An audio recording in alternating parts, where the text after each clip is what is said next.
मित्रांनो, मुकेश दलाल आणि निलेश कुंभानी हे लोकशाहीच्या हत्येचे आताच्या घडीचे सर्वात मोठे साक्षीदार आहेत.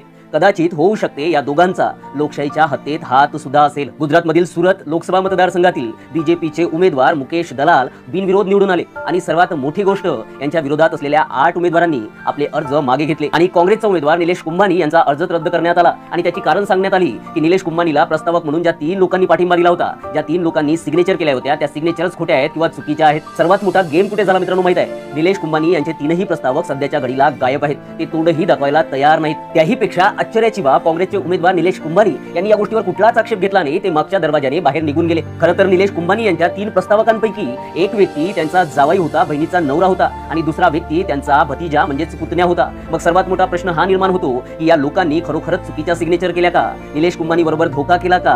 की रातोरात त्यांना ईडीचे फोन आलेत? की बीजेपीने त्यांना विकत घेतलं? की बीजेपीने त्यांना डायरेक्ट गायब केलं?